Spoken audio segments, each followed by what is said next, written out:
ഒരു സഹോദരൻ പ്രവാചകന്റെ വഫാത്തിന് ശേഷം തസ്ബീഹ് മാല പിടിച്ച് ജപമാല പിടിച്ച് ഇബാദത്തിന്റെ മേഖലകളിലേക്ക് തിരിഞ്ഞപ്പോ സ്വഹാബാക്കൾ ചോദിച്ചു, അല്ല, എന്ത് കാരണത്താലാണ് നിങ്ങൾ ഇപ്പോൾ ഇബാദത്തിലേക്ക് മടങ്ങിയിരിക്കുന്നത്?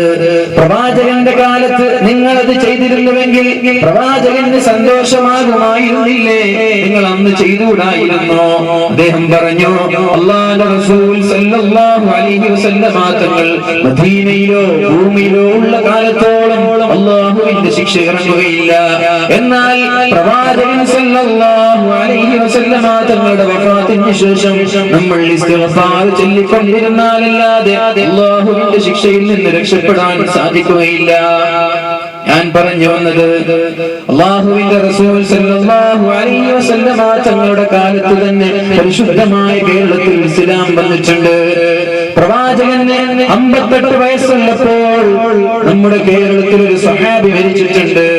പ്രവാചകൻ സല്ലല്ലാഹു അലൈഹി വസല്ലമ തങ്ങൾക്ക് 58 വയസ്സുള്ളപ്പോൾ ഹിജ്റ 5-ന് കണ്ണൂർ മാടായി പള്ളിയിൽ ഒരു ഖബറുണ്ട്. ഹിജ്റ 5 എന്നാണ് അവിടെ കൊത്തിവെച്ചിരിക്കുന്നത്. അന്ന് പ്രവാചകന് 58 വയസ്സാണ്. അതേപോലെ മറ്റേത് രാജ്യങ്ങൾക്കോ മറ്റേത് സംസ്ഥാനങ്ങൾക്കോ ഇല്ലാത്ത അനുഗ്രഹം നമ്മുടെ കേരളത്തിലുണ്ട്.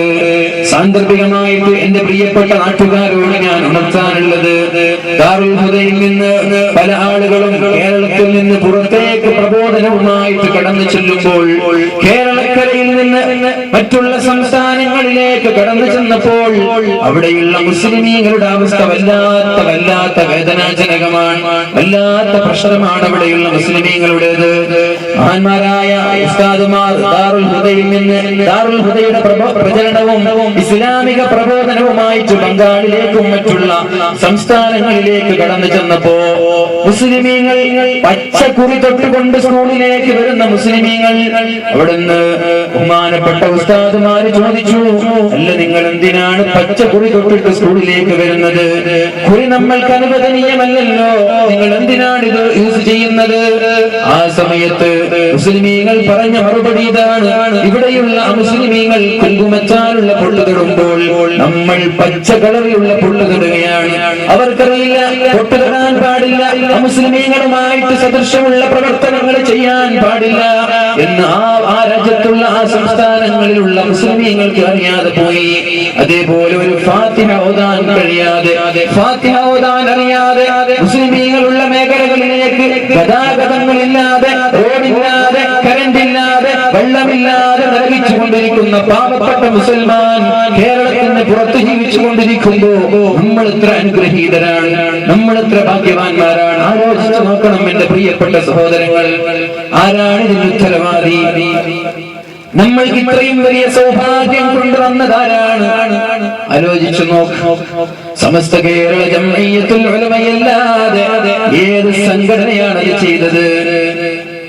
മുസ്ലിം ലീഗും സമസ്തയും ഒന്നിച്ച് പ്രവർത്തിച്ചപ്പോ കേരളത്തിൽ മാറ്റങ്ങൾ സംഭവിച്ചു. കേരളത്തിന് പുറത്തുള്ള ചില സംസ്ഥാനങ്ങളിൽ മുസ്ലിം ലീഗ് പ്രവർത്തിക്കുന്നുണ്ട്. സമസ്ത പ്രവർത്തിക്കുന്നത് കേരളക്കരയിൽ മാത്രമാണല്ലോ. നമ്മുടെ 5 വയസ്സുള്ള കുട്ടിക്ക് ഫാത്തിഹ അറിയുമ്പോ വലിയ താടി വെച്ച്, ജുബ്ബ ധരിച്ച്, കന്തൂർ ധരിച്ച്, തൊപ്പി ധരിച്ച് നടക്കുന്ന കാണുമ്പോൾ മുല്ലയെ പോലെയുള്ള ആളുകൾക്ക് ഫാത്തിഹ അറിയില്ലെന്ന് പറയുമ്പോൾ വേദനിക്കേണ്ട കാര്യമല്ലേ ഇത്? ഒരാളോട് ചോദിച്ചു, അത്രേ, ഒന്ന് ഫാത്തിഹ ഓതുമോ? അയാൾ പറഞ്ഞു, എന്റെ ചാച്ചാജി ഒരു മുല്ലയാണ്. അയാളോട് ചോദിച്ചു, അയാൾക്ക് ഫാത്തിഹ അറിയാം. ഫാത്തിഹയാണിത്. ഫാത്തിഹ പോലും ഓതാൻ അറിയാത്ത മുസ്ലിമീങ്ങൾ എന്തിനേറെ പറയണം? കേരളത്തിന്റെ ഒരു രാഷ്ട്രത്തിന്റെ, ഒരു സംസ്ഥാനത്തിന്റെ ഇതിനേക്കാളും വളരെ പാറ്ററ്റിക് ആയിട്ടുള്ളൊരവസ്ഥയുണ്ട്. മുസ്ലിമീങ്ങൾ മരിച്ചു കഴിഞ്ഞാൽ അവർ എന്തെങ്കിലും തുണിക്കഷ്ണങ്ങൾ കൊണ്ട് കവർ ചെയ്ത് കടലിലേക്ക് തള്ളുന്ന മുസ്ലിമീങ്ങളും ഉണ്ട്. അവിടെയുള്ള പോലീസുകാർക്കും അവിടെയുള്ള നേതാക്കൾക്കും കടലിലോ പുഴയിലോ ഒരു മയ്യത്ത് കൊണ്ടിരിക്കുന്നത് കണ്ടാൽ അവർ മനസ്സിലാക്കും ഇതൊരു മുസ്ലിമിന്റെ മയ്യത്താണെന്ന്. ഇത്രയും വിവരമില്ലാതെ വല്ലാത്ത വേദനയോടെ ജീവിക്കുന്ന മുസ്ലിമീങ്ങൾ, അതേപോലെ ഒരു നേരത്തെ അപ്പകഷ്ണത്തിന് വകയില്ലാതെ ദാരിദ്ര്യത്തിന്റെ പടുകുഴിയിൽപ്പെട്ടിട്ട് ജീവിതം തള്ളി നീക്കുന്ന മുസൽമാൻ, ആ മുസൽമാനെ കരകയറ്റാനാണ് സമസ്ത കേരള ജംഇയ്യത്തുൽ ഉലമ വലിയ വലിയ സ്ഥാപനങ്ങൾ കൊണ്ടുവന്നത്. കേരളത്തിൽ കഴിഞ്ഞു, കേരളത്തിൽ നമ്മൾ രക്ഷപ്പെട്ടു. ഇനി കേരളത്തിന് പുറത്തുള്ള പല സംസ്ഥാനങ്ങളിലേക്കും ദാറുൽ ഹുദാ ഇസ്ലാമിക് യൂണിവേഴ്സിറ്റിയെ പോലെ ഉറുദുവിലും ഇംഗ്ലീഷിലും അറബിയിലും പ്രസംഗിക്കുന്ന നല്ല പ്രഗത്ഭരായ പണ്ഡിതന്മാരെ പുറത്തു കൊണ്ടുവരാൻ സമസ്ത കേരള ജംഇയ്യത്തുൽ ഉലമാ പ്രാരംഭം കുറിച്ചത് അതിനു വേണ്ടിയാണ്. ദഅവാ കോളേജുകൾ, അതേപോലെ ഇഷ്ടം പോലെ വാഫി കോളേജുകൾ. 4 ഭാഷകൾ അറിഞ്ഞില്ലെങ്കിൽ മറ്റുള്ളവരോട് സംസാരിക്കാൻ, മറ്റുള്ളവരോട് ആശയവിനിമയം നടത്താൻ കഴിയില്ലല്ലോ. ഇനിയുള്ള കാലം പുതിയ പുതിയ ടെക്നോളജിയുടെ കാലമാണല്ലോ. അതുകൊണ്ട് എന്റെ പ്രിയപ്പെട്ട ന്യൂ ജനറേഷൻ ചെറുപ്പക്കാരോട് പറയാനുള്ളത്, എന്തിനാണ് സമസ്ത, എന്തിനാണ് SKSSF, എന്തിനാണ് SYS, എന്തിനാണ് ഇങ്ങനെ ഒരു പ്രശ്നങ്ങൾ വേണോ, ഇങ്ങനെ ഒരു ചർച്ച വേണോ, ഇങ്ങനെ ഒരു പരിപാടി വേണോ എന്ന് ആലോചിക്കുന്നവരോട് എനിക്ക് പറയാനുള്ളത്, നമ്മൾ ആദ്യം ആലോചിക്കേണ്ടത് ആരാണ് സമസ്ത രൂപീകരിച്ചത് എന്നാണ്. 1921 മലബാർ ലഹള പുറത്തു വന്നപ്പോ, മലബാർ ലഹള പുറത്തു വരികയും പാവപ്പെട്ട മുസ്ലിമീങ്ങൾ യജമാനനില്ലാത്ത, ഇടയനില്ലാത്ത ആടിനെ പോലെ അങ്ങോട്ടും ഇങ്ങോട്ടും അലക്ഷ്യമായി നടക്കാൻ തുടങ്ങിയപ്പോ ഇത് ചൂഷണം ചെയ്തു ബിദ്അത്തിന്റെ അഹ്ലുകാർ. ബിദ്അത്തിന്റെ അഹ്ലുകാർ ജമാഅത്തായിട്ട് നിസ്കരിക്കുമ്പോ ഫാനും ഷർട്ടും ഇട്ടിട്ട് നിസ്കരിക്കുന്നവർ, ഖുതുബ മലയാളത്തിൽ വേണമെന്ന് പറഞ്ഞവർ, പള്ളിയിലേക്ക് സ്ത്രീകൾ പ്രവേശിക്കണമെന്ന് പറഞ്ഞവർ, കൂട്ടുപ്രാർത്ഥന വേണ്ടെന്ന് പറഞ്ഞവർ, സുബ്ഹി നിസ്കാരത്തിന് ഖുനൂത്ത് വേണ്ടെന്ന് പറഞ്ഞവർ, കുല്ലു ബിദ്അത്തിൻ ദലാല വകുല്ലു ദലാലത്തിൻ ഫിന്നാർ, നിശ്ചയമായിട്ടും എല്ലാ ബിദ്അത്തും വഴിപിഴച്ചതാണ്. വകുല്ലു ദലാലത്തിൻ ഫിന്നാർ, എല്ലാ വഴിപിഴച്ചതും നരകത്തിലേക്കാണ് എന്നുള്ള ഹദീസ് എടുത്തുകൊണ്ട് ബിദ്അത്തുകാർ പറയാൻ തുടങ്ങി. അഹ്ലുസുന്നത്തി വൽ ജമാഅത്തിന്റെ ആളുകൾ മുശ്രിക്കായി പോയി. നമ്മളൊരു മൗലീദ് പാരായണം ചെയ്യുമ്പോൾ ഹദീസും ഖുർആനും ചോദിക്കുന്നവർ അല്ലാഹുവിന്റെ റസൂൽ സല്ലല്ലാഹു അലൈഹി വസല്ലമ തങ്ങളെ കണ്ടു വന്നിട്ട് ജമാഅത്തായി നിസ്കരിക്കുകയും അവരുടെ വേഷഭൂഷാദികളും അവർ പഠിച്ചത് പ്രവാചകനിൽ നിന്നാണ്. ഖുതുബ ഓതുമ്പോൾ വെള്ള വസ്ത്രങ്ങൾ ധരിച്ച്, ഖന്തൂർ ധരിച്ച്, കമീസ് ധരിച്ച്, തലപ്പാവ് ധരിച്ച്, തൊപ്പി ധരിച്ച് പ്രവാചകനിൽ നിന്ന് കണ്ടുപഠിച്ച അഹ്ലുസുന്നത്തി വൽ ജമാഅത്തിന്റെ ആളുകൾ ഒരു മൗലീദ് പാരായണം ചെയ്യുമ്പോ, ഒരു ഹദ്ദാദ് പാരായണം ചെയ്യുമ്പോ, ഒരു കൂട്ടു പ്രാർത്ഥന നടത്തുമ്പോ, പരിശുദ്ധമായ സുബ്ഹി നിസ്കാരത്തിൽ ഖുനൂത്ത് പാരായണം ചെയ്യുമ്പോ ചോദിച്ചില്ലേ അതിനൊരു ഹദീസ് ഉണ്ടോ, അതിന് ഖുർആനുണ്ടോ, അതിന് ഹദീസ് ഉണ്ടോ? എന്നാൽ ഞാൻ ചോദിക്കട്ടെ, ഫലമറിയിക്കാതെ നടക്കാൻ എവിടെയാണ് ഹദീസ് ഉള്ളത്? എവിടെയാണ് ഹദീസ് ഉള്ളത്? അതേപോലെ പാന്റും ഷർട്ടും ധരിച്ചിട്ട് ഇമാമായി നിസ്കരിക്കാൻ എവിടെയാണ് ഹദീസ് ഉള്ളത്? അതേപോലെ ഖുതുബ മലയാളത്തിൽ ഓതണമെന്ന് ഏത് സ്വഹാബിയാണ് പഠിപ്പിച്ചിട്ടുള്ളത്? നമ്മളോട് ചോദിക്കുന്നതൊക്കെ ഞങ്ങൾക്ക് നിങ്ങളോടും ചോദിക്കാനുണ്ട്. എല്ലാ കാര്യങ്ങൾക്കും ഹദീസ് വേണമെന്ന് പറയുമ്പോ അത് കുറച്ച് പ്രശ്നമാണ്, അത് കുറച്ച് പ്രയാസമാണ്. അതിനാണ് മഹാന്മാരായ പണ്ഡിതന്മാരെ പിന്തുടരാൻ നമ്മളോട് പഠിപ്പിച്ചത്, മദ്ഹബുകളെ പിന്തുടരാൻ പഠിപ്പിച്ചത്. ഞാൻ ചോദിക്കട്ടെ, എന്ത് കാര്യങ്ങളുണ്ടെങ്കിലും അത് ബുഖാരിയിലുണ്ടോ, അത് മുസ്ലിമിലുണ്ടോ എന്ന് ചോദിക്കുന്നവർ ഒന്ന് ആലോചിക്കണം. ബുഖാരി ഇമാം ഏത് മദ്ഹബിനെയാണ് പിന്തുടർന്നത്? ശാഫിഈ മദ്ഹബിനെയാണ്. മദ്ഹബുകളെ എഴുതിത്തള്ളുന്നവർ മദ്ഹബ് വേണ്ട, എന്തിന് 4 മദ്ഹബ് എന്ന് ചോദിച്ചിട്ടും മദ്ഹബിനെ എഴുതിത്തള്ളിയവർ അവർ ചോദിക്കുന്ന ബുഖാരിയിലുണ്ടോ? എന്നാൽ നീ നോക്കുന്ന ബുഖാരി, നീ മുതാല ചെയ്യുന്ന ബുഖാരി ഉണ്ടല്ലോ, ആ ബുഖാരി ഇമാം പിൻപറ്റുന്നത് ശാഫിഈ ഇമാമിനെയാണ്. ബുഖാരി ഇമാം ആലോചിക്കുന്നത് എന്റെ ഹദീസിനെ കുറിച്ച് എന്താണ് ശാഫിഈ ഇമാം പറഞ്ഞത് എന്നാണ്. അതുകൊണ്ട് ബിദ്അത്തുകാർ കേരളത്തെ മുറുകെ പിടിച്ച് കേരളത്തെ തകർക്കാൻ ശ്രമിച്ചപ്പോ എനിക്കറിയാം, നമ്മൾക്കറിയാം, നമ്മുടെ സൗദി അറേബ്യയും മറ്റുള്ള മുസ്ലിം രാഷ്ട്രങ്ങളൊക്കെ പരസ്പരം പോരടിച്ച്, പരസ്പരം ആക്രമിച്ച്, മുസ്ലിമീങ്ങൾ തന്നെ അങ്ങോട്ടും ഇങ്ങോട്ടും പോരടിച്ച് ചോര കുടിച്ച് ജീവിക്കാനുള്ള കാരണം അവിടേക്ക് ബിദ്അത്ത് കടന്നുകൂടിയതാണ്. ജന്നത്തുൽ ബഖീലുള്ള എത്രയോ കുപ്പകളെ തകർത്ത് കളഞ്ഞില്ലേ ബിദ്അത്തുകാർ. ഒരു കാലത്ത് സൗദി അറേബ്യയുടെ രാജാവ് അമേരിക്കയുടെ പ്രസിഡന്റ് നോക്കിയിട്ട് പറഞ്ഞു, നിങ്ങൾ ഞങ്ങൾക്ക് പേടിയില്ല, ഞങ്ങളുടെ കൂട്ടത്തിൽ ഒട്ടകത്തിന്റെ പാലും ഈത്തപ്പഴമുള്ള കാലത്തോളം നിങ്ങളെ പേടിക്കേണ്ട ആവശ്യം ഞങ്ങൾക്കില്ല. എന്ന് പറഞ്ഞ അത്രയും ധൈര്യമുള്ള അത്രയും വലിയ നേതാക്കൾ ഉണ്ടായിട്ടും ഇന്നൊരു കളിപ്പാവ പോലെ ഒരു റബ്ബർ സ്റ്റാമ്പ് പോലെ അമേരിക്കയ്ക്കും ഇസ്രായേലിനും വേണ്ടി പാട്ടുപാടുന്ന അറബികളായി മാറിയത് വിദ്യാർത്ഥി കടന്നുകൂടിയതോടെയാണ് കേരളത്തിലേക്ക് കൊണ്ടുവരാൻ കേരളത്തിന്റെ ആത്മീയ ചൈതന്യം പിടിച്ചു മാറ്റാൻ പിടിച്ചു കുലുക്കാൻ വേണ്ടി വിദ്യാർത്ഥിക്കാർ കടന്നു വന്നു. അപ്പൊ നിങ്ങൾ ആലോചിക്കുന്നുണ്ടാകും, എന്തിനാണ് വിദ്യാർത്ഥിക്കാർക്ക് ഇതിന്റെ ആവശ്യം? അല്ലെ, അവരുടെ ഉദ്ദേശം നല്ല ഉദ്ദേശമാണല്ലോ. പക്ഷേ എന്റെ പ്രിയപ്പെട്ട വിദഅത്തിന്റെ സഹോദരന്മാർ, അവരൊരിക്കലും അവർ സ്വന്തം അറിഞ്ഞിട്ട് ചെയ്യുന്നതല്ല. ഇതിന് പിന്നിൽ പ്രവർത്തിക്കുന്നത് പാശ്ചാത്യ രാജ്യങ്ങളാണ്. അതിന് ചേകന്നൂരിനെ കൊണ്ടുവന്നതും ഖാദിയാനിയെ കൊണ്ടുവന്നതൊക്കെ ശുദ്ധമായ ഇസ്ലാമിനെ തകർക്കാൻ എല്ലാവർക്കും അറിയാം. ഇസ്ലാം മുസ്ലിമീങ്ങൾ ഒന്നിച്ചാൽ ഒരാൾക്കും തകർക്കാൻ കഴിയില്ല. കാരണം 313 പേരാണ് ലക്ഷക്കണക്കിന് ആളുകളോട് പോരാടി വിജയിച്ചത്. ബദർ യുദ്ധത്തിൽ ആയിരങ്ങളാണെങ്കിൽ അതിനു മുമ്പ് ദാവൂദും ത്വാലൂത്തും ഇങ്ങനെ യുദ്ധം നടന്നിട്ടുണ്ട്. പരിശുദ്ധമായ ഖുർആനിൽ പറയുന്നുണ്ട്, അവിടെ പറയുന്നത് 313 എന്നാണ്. അവർ ലക്ഷക്കണക്കിന് ആളുകളോട് യുദ്ധം ചെയ്ത് വിജയിച്ചവരാണ്. അവർക്ക് ഐക്യമുണ്ടെങ്കിൽ ഇവർക്ക് എന്ത് ചെയ്യാൻ പറ്റും? ലോകത്തെ കീഴടക്കാൻ പറ്റും. അപ്പോ വളരെ കുതന്ത്രമായിട്ട് ഇസ്രായേലിനെ പോലെ അമേരിക്കയെ പോലെയുള്ള ബ്രിട്ടനെ പോലെയുള്ള പാശ്ചാത്യ രാജ്യങ്ങൾ ഇതിനു വേണ്ടി ആലോചിച്ചു തുടങ്ങി. മുസ്ലിമീങ്ങളെ ഭിന്നിക്കണം. നമ്മൾക്കറിയാം, വെറും 90 പേരെ കൊണ്ടാണ് സ്വലാഹുദ്ദീൻ അയ്യൂബി ബൈത്തുൽ മുഖദ്ദസ് പിടിച്ചടക്കിയത്. അപ്പോ ബ്രിട്ടീഷുകാരും പാശ്ചാത്യ രാജ്യങ്ങൾ വിളിച്ചു പറഞ്ഞു, ഇവർ തകർക്കണമെങ്കിൽ ഇവർക്കിടയിൽ ഭിന്നിപ്പുണ്ടാക്കണം. അങ്ങനെയാണ് സ്ത്രീകൾ ഇറക്കുകയും ബിദ്അത്തിന്റെ ആളുകളെയൊക്കെ വളർത്തിക്കൊണ്ടുവന്നത്. പാവപ്പെട്ട ബിദ്അത്തിന്റെ ആളുകൾക്ക് അറിയില്ല.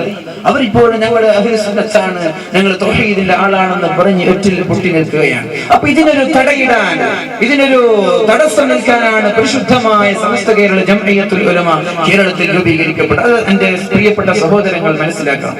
അങ്ങനെ ബഹുമാനപ്പെട്ട വറക്കൽ മുല്ലക്കോയ തങ്ങളും ഒരുപാട് പണ്ഡിതന്മാരും കോഴിക്കോട് വെച്ച് സമ്മേളിച്ചു. അവരെന്താ പറഞ്ഞത്?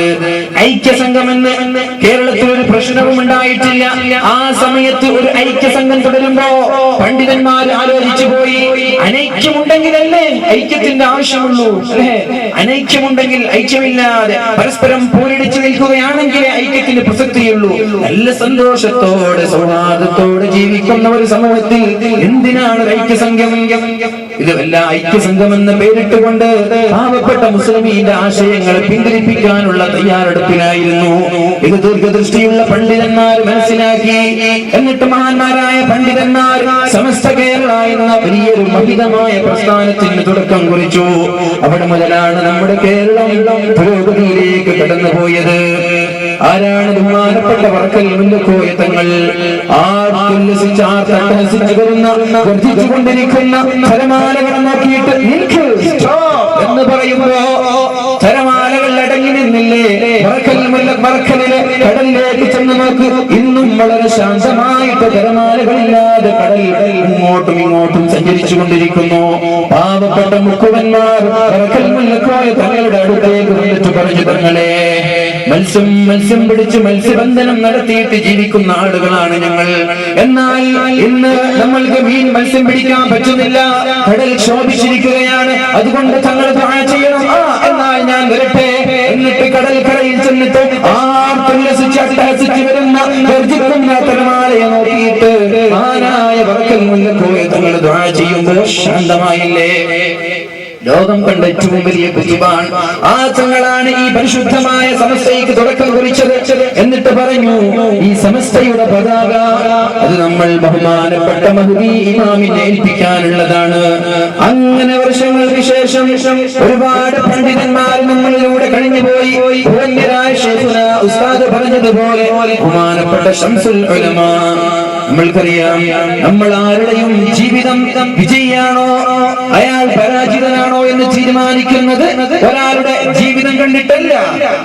നമ്മുടെ ഉമ്മയുടെ ഗർഭപാത്രത്തിൽ അല്ലാഹു തആല 4 കാര്യങ്ങൾ കണക്കാക്കി വെക്കുന്നുണ്ട്. ഒന്ന്, അശഖിയുൻ അം സഈദ്, അയാൾ വിജയിയാണോ അയാൾ പരാജിതനാണോ എന്ന് ഉമ്മയുടെ ഗർഭപാത്രത്തിൽ അല്ലാഹു തീരുമാനിക്കുന്നുണ്ട്. അല്ലാഹുവിന്റെ റസൂൽ സല്ലല്ലാഹു അലൈഹി വസല്ലം തങ്ങൾ പഠിപ്പിക്കുന്ന ഒരു പേടിക്കേണ്ട ഹദീസുണ്ട്. അല്ലാഹു തആല ഒരാളെ കുറിച്ച് അയാൾ നരകവാസിയാണ്, പരാജിതനാണ് എന്ന് എഴുതി വെച്ചാൽ അയാൾ ദുനിയാവിൽ എത്ര നന്മ ചെയ്താലും, എത്ര ഹജ്ജ് ചെയ്താലും, എത്ര സദഖ കൊടുത്താലും, എത്ര പ്രബോധനം നടത്തിയാലും അവസാനം മരണത്തിന്റെ ഒരു മുഴം മുമ്പ് അയാൾ കാഫിറായി മരിച്ചു പോകും.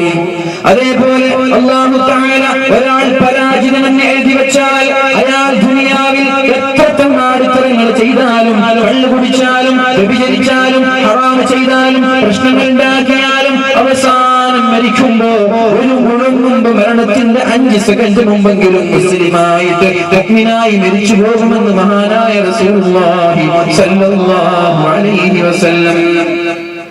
നമ്മൾ ഈ നോക്കേണ്ടത് സമസ്ത കേരള ജംഇയ്യത്തുൽ ഉലമയെ പടുത്തുയർത്തിയ ആളുകൾ ആരൊക്കെയെന്നാണ്. അവരുടെ മരണം എങ്ങനെയായിരുന്നു ഞാൻ പറയേണ്ട ആവശ്യമില്ലല്ലോ. എത്രയും നിഷ്കളങ്കരായ പണ്ഡിതന്മാർ എവിടെയെങ്കിലും ഉണ്ടെങ്കിൽ അത് സമസ്ത കേരളയിലല്ലാതെ പിന്നെ എവിടെയാണുള്ളത്? ഇൽമിന്റെ പോരിശ നമ്മൾക്കറിയാം. ഇന്നല്ലാഹ യുഅ്തിൽ മാല ലിമൻ അഹബ്ബ വലിമൻ ലം യുഹിബ്ബ.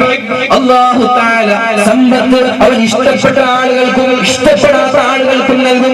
വലാകിൻ യുഅ്തിൽ ഇൽമ ലിമൻ അഹബ്ബ. അല്ലാഹു ഇൽമ നൽകുന്നത് അവൻ ഇഷ്ടപ്പെട്ട ആളുകൾക്കാണ്. ഒരു ഇൽമിന്റെ പ്രാധാന്യം നമ്മൾക്ക് കാണാം. നംല് സൂറത്തിൽ പറയുന്ന ഒരു ആയത്തുണ്ട്. ബഹുമാനപ്പെട്ട സുലൈമാൻ നബി അലൈഹിസ്സലാമിനെ ബൽഖീസ് രാജ്ഞിയുടെ കൊട്ടാരത്തിലുള്ള സിംഹാസനം കൊണ്ടുവരണം. അപ്പോൾ ചോദിച്ചു, ആരാണ് എനിക്ക് കൊണ്ടുവരിക? ജിന്നുകളുണ്ട്. ആ സമയത്ത് മിനൽ ജിന്നി അന ആതീക ബിഹി ഖബ്ല അൻ തഖൂമ മിൻ മഖാമിക്. ഇഫ്രീത്ത് എന്ന ജിന്ന് മഹാനായ സുലൈമാൻ നബി അലൈഹിസ്സലാമിനോട് പറഞ്ഞു, ജിന്ന് ഇഫ്രീത്ത് എന്ന ജിന്ന് പറഞ്ഞു, അന ആതീക ബിഹി ഖബ്ല അൻ തഖൂമ മിൻ മഖാമിക്. താങ്കൾ എണീക്കുന്നതിന് മുമ്പ്, താങ്കളുടെ ഇരിപ്പിടത്തിൽ നിന്ന് എണീക്കുന്നതിന് മുമ്പ് ഞാൻ കിലോമീറ്ററുകൾക്കപ്പുറത്തുള്ള, ഖുർആനിന്റെ ചരിത്രമാണ്, കിലോമീറ്ററുകൾക്കപ്പുറത്തുള്ള ബൽഖീസ് രാജ്ഞിയുടെ സിംഹാസനം ഞാൻ കൊണ്ടുവരാം. ഇന്നി അലൈഹി ഖവിയ്യുൻ അമീൻ. അതിന് ഞാൻ വിശ്വസ്തനും ശക്തിവാനുമാണ്. ആ സമയത്ത് പരിശുദ്ധമായ ഖുർആനിൽ പറയുന്നുണ്ട്, ഖാലല്ലദീ ഇൻദഹു ഇൽമുൻ മിനൽ കിതാബ് അന ആതീക ബിഹി ഖബ്ല അൻ യർതദ്ദ ഇലൈക ത്വറഫുക. പിന്നെ ബഹുമാനപ്പെട്ട സുലൈമാൻ നബി അലൈഹിസ്സലാമിനോട് അവിടെ നിങ്ങൾ ഒരാൾ എണീറ്റ് പറഞ്ഞ അയാളുടെ വിശേഷണം എന്താണ്? ഖാലല്ലദീ ഇൻദഹു ഇൽമുൻ മിനൽ കിതാബ്. വിവരമുള്ള ഒരാൾ, അല്ലാഹു അറിവ് കൊടുത്ത ഒരാൾ എണീറ്റ് പറഞ്ഞു, നബിയേ, നിങ്ങൾ കണ്ണ് ചിമ്മി തുറക്കുന്നതിന് മുമ്പ് ഞാൻ ബൽഖീസ് രാജ്ഞിയുടെ കൊട്ടാരം സിംഹാസനം കൊണ്ടുവരാം. അത് ഇൽമിന്റെ പ്രാധാന്യമാണ്. അതുകൊണ്ട് നമ്മൾ കൂടെ നിൽക്കേണ്ടത് ഇൽമിന്റെ ആളുകളെയാണ്. ഇൽമുണ്ടാകുമ്പോൾ വിനയമുണ്ടാകും. SKSSFന്റെ മുദ്രയുണ്ട്. SKSSF വിനയം, വിജ്ഞാനം, സേവനം. വിനയമില്ലാതെ, വിജ്ഞാനമില്ലാതെ, സേവനമില്ലാതെ പിന്നെ എന്തിന് നമ്മൾ ജീവിക്കണം? ഒരാൾ വിജ്ഞാനമുണ്ടെങ്കിൽ, അറിവുണ്ടെങ്കിൽ അയാൾ വിനയാന്വിതനായി മാറും. നോക്കണം, സമസ്തയുടെ പണ്ഡിതന്മാർ, നമ്മുടെ ഉസ്താദുമാർ, ബഹുമാനപ്പെട്ട ശൈഖുന ഒരുപാട് ശംസുൽ ഉലമയെയും കണ്ണിയത്ത് ഉസ്താദിനെയും ഹൈദ്രോസ് ഉസ്താദിനെയും സുർഷേരി ഉസ്താദിനെയും കോയക്കുട്ടി ഉസ്താദിനെയും കാളമ്പാടി ഉസ്താദിനെയും മാനു ഉസ്താദിനെയും ബഷീർ ഉസ്താദിനെയും എണ്ണിയാൽ തീരാത്ത സമസ്ത കേരള ജംഇയ്യത്തുൽ ഉലമയുടെ പണ്ഡിതന്മാരെ ഒന്നിൽ പിറകെ ഒന്നായി എടുത്ത് നിങ്ങൾ എണ്ണി നോക്കണേ എന്റെ സുഹൃത്തുക്കളെ. ചരിത്രം പഠിക്കണം. അല്ലാതെ വാട്സപ്പിലും ഫേസ്ബുക്കിലും കളിച്ച് എന്തൊക്കെയോ തോന്നിവാസിത്തരങ്ങൾ അങ്ങോട്ടും ഇങ്ങോട്ടും ഷെയർ ചെയ്ത് ഫോർവേഡ് ചെയ്ത് SSFന്റെയും SKയുടെയും പരസ്പരം പ്രശ്നങ്ങൾ ഉണ്ടാക്കിയിട്ട് നമ്മൾക്ക് തിരിയൂല. പ്രശ്നങ്ങൾ ഉണ്ടാക്കേണ്ടവരല്ല നമ്മൾ. ഐക്യത്തിന് വേണ്ടി, സമാധാനത്തിന് വേണ്ടി, സന്തോഷത്തിന് വേണ്ടി പ്രവർത്തിക്കേണ്ടവരാണ് നമ്മൾ. അതിനാണ് സമസ്ത കേരള ജംഇയ്യത്തുൽ ഉലമയിൽ 40 മുശാവറ അംഗങ്ങളാണ് വേണ്ടിയിരുന്നത്. നമ്മൾക്കറിയാം, 40 മുശാവറ അംഗങ്ങളാണ് വേണ്ടിയിരുന്നത്. എന്തോ ഒരു നിർഭാഗ്യവശാൽ ബഹുമാനപ്പെട്ട അലി ഹസൻ നദവിയുടെ കൂടെ വേദി പങ്കിട്ടു എന്ന ഒരു കാരണത്താൽ ആലോചിക്കണം, എന്തിനാണ് ഈ പിളർപ്പുണ്ടായത്? ആരാണ് പിളർപ്പുണ്ടാക്കിയത്? സത്യം മനസ്സിലാക്കണം നമ്മൾ. ആരാണ് ഇതിന് ഉത്തരവാദി എന്ന് നമ്മൾ മനസ്സിലാക്കിയേ പറ്റൂ. മഹാന്മാരായ പണ്ഡിതന്മാർ, ബഹുമാനപ്പെട്ട ശംസുൽ ഉലമയെ പോലെയുള്ള സമസ്തയുടെ സാരഥികൾ അലി ഹസൻ നദവിയുടെ കൂടെ വേദി പങ്കിട്ടു, ബിദ്അത്തുകാരന്റെ കൂടെ വേദി പങ്കിട്ടു എന്ന പേരിൽ ഒരു പിളർപ്പുണ്ടായി. ഞാൻ ചോദിക്കട്ടെ എന്റെ പൊന്ന സഹോദരങ്ങളോട്, അതിനുശേഷം മുസ്ലിമീങ്ങളുടെ കൂടെ വേദി പങ്കിട്ടിട്ടില്ലേ? വിദഗ്ധക്കാരുടെ കൂടെ വേദി പങ്കിട്ടിട്ടില്ലേ? എന്നാൽ സമസ്ത വേദി പങ്കിടുമ്പോഴായിരുന്നു പ്രശ്നം. അങ്ങനെ നമ്മൾക്കും വേദി പങ്കിടാമായിരുന്നുവെങ്കിൽ ഇവിടെ നിന്ന് പിരിഞ്ഞു പോകേണ്ട ആവശ്യമില്ലായിരുന്നല്ലോ. അങ്ങനെ 6 പേർ സമസ്ത കേരള ജംഇയ്യത്തിൽ നിന്ന്, സമസ്ത കേരള ജംഇയ്യത്തുൽ ഉലമയിൽ നിന്ന് പിരിഞ്ഞു പോയി. ആ 6 പേർക്ക് സമസ്ത കേരള ആ 40 മുഷാവറ അംഗങ്ങളിൽ ഇന്നും ഒഴിവിട്ടിരിക്കുകയാണ്. അറിയാം നിങ്ങൾക്കത്? 40 പേരാ മുഷാവറ അംഗങ്ങൾ. 6 പേർ ഒഴിഞ്ഞു പോയപ്പോ 34 പേരായി. 34 പിന്നെ 6 പേരെ എടുത്തിട്ട് ചേർത്തിട്ടില്ല. എന്തേ? ഇവരെങ്ങാനും നല്ല മനസ്സ് പ്രകാരം എപ്പോഴെങ്കിലും തിരിച്ചറിവ് മൂലം ബോധം വന്നിട്ട് സമസ്തയിലേക്ക് കടന്നു വരുന്നുവെങ്കിൽ ഇവർക്ക് വേണ്ടി സീറ്റ് ഒഴിച്ചു വെച്ച് സമസ്ത കേരള അറിയുമോ? ഐക്യത്തിന് വേണ്ടി അല്ലാതെ സമസ്ത എപ്പോഴാണ് പ്രവർത്തിക്കാതിരുന്നത്? ഐക്യത്തിന് വേണ്ടിയാണ് സമസ്ത പ്രവർത്തിച്ചത്. അതുകൊണ്ടല്ലേ 6 പേരുടെ നിങ്ങൾ എന്തൊക്കെയോ പറഞ്ഞ് പിരിഞ്ഞു പോയപ്പോ അവർക്കുള്ള സീറ്റ് ഒഴിച്ചു വെച്ചത് വേറെ പണ്ഡിതന്മാരില്ലാഞ്ഞിട്ടല്ല. സമസ്ത കേരളയിൽ എത്രയോ വലിയ പണ്ഡിതന്മാർ, മഹാന്മാരായ പണ്ഡിതന്മാർ ഇന്നും മുഷാവറ അംഗങ്ങളിൽ പെടാതെ നിൽക്കുന്നുണ്ട്. എന്നിട്ടും 6 പേർക്ക് സ്ഥാനം ഒഴിച്ചു വെച്ചവരെങ്കിലും തിരിച്ചു വരട്ടെ, പ്രശ്നങ്ങൾ ഉണ്ടാവാതിരിക്കട്ടെ, നാട്ടിൽ സന്തോഷങ്ങൾ ഉണ്ടാവട്ടെ, ഐക്യങ്ങൾ ഉണ്ടാവട്ടെ എന്ന ഒരു താല്പര്യത്താൽ അങ്ങനെ വെക്കുകയും അവരിൽ നിന്ന് 6 പേരിൽ നിന്ന് ഒരാൾ മരിക്കുമ്പോ ഒരാളെ കയറ്റി പിന്നെ 5 പേർക്ക് സ്ഥാനം വെച്ചു. വീണ്ടും ഒരാൾ മരിക്കുമ്പോ വേറൊരാളെ കയറ്റി 4 പേരാണല്ലോ ബാക്കിയുള്ളത്. 4 സീറ്റ് ബാക്കി വെച്ചു. 3 പേര് മരിച്ചപ്പോൾ 3 സീറ്റ് ഒഴിച്ചു വെച്ചു. 2 പേരാണ് ഇപ്പോൾ ബാക്കിയുള്ളത്. ആ 2 സീറ്റും പിന്നെ അവിടെ ഒഴിഞ്ഞു കിടക്കുകയാണ്. സമസ്ത കേരള ജംഇയ്യത്തുൽ ഉലമയുടെ മുഷാവറ അംഗങ്ങളിൽ നിന്ന് 38 പേരാണ്. എന്തിനെ അവിടെ വെച്ചു? അവരെങ്ങാനും സ്വമേധയാ ബോധം വന്നിട്ട് നമ്മൾ ചെയ്തത് തെറ്റായി പോയല്ലോ, ഇത് വേണ്ടായിരുന്നല്ലോ എന്ന് കരുതിയിട്ട് തിരിച്ചു വരുമെങ്കിൽ സ്വീകരിക്കാനാണ് സമസ്ത കേരളം ഒരിക്കലും പിന്നെ പ്രോത്സാഹിപ്പിച്ചിട്ടില്ല. കാരണം ഒരിക്കലും ഭിന്നിക്കാൻ കഴിയില്ല. സമസ്തയെ പിന്തുടരുന്നവർക്ക് തെറ്റ് ചെയ്യാൻ കഴിയില്ല. എന്റെ പ്രിയപ്പെട്ട ചെറുപ്പക്കാരോട്, ശബ്ദം ശ്രമിക്കുന്ന ആളുകളോട് പറയാനുള്ളത്, സമസ്ത കേരള ജംഇയ്യത്തുൽ ഉലമയെ ആത്മാർത്ഥമായി സ്നേഹിക്കുന്ന ആളുകൾക്ക് തെറ്റ് ചെയ്യാൻ തോന്നുകയില്ല. പണ്ഡിതന്മാരെ പിൻപറ്റേണ്ട ആളുകളാണല്ലോ നമ്മൾ. ബഹുമാനപ്പെട്ട ശംസുൽ ഉലമ മരിച്ചെന്ന് നമ്മൾക്കറിയാം. നമ്മൾ പല വേദികളിൽ നിന്നും കേട്ടവരാണല്ലോ.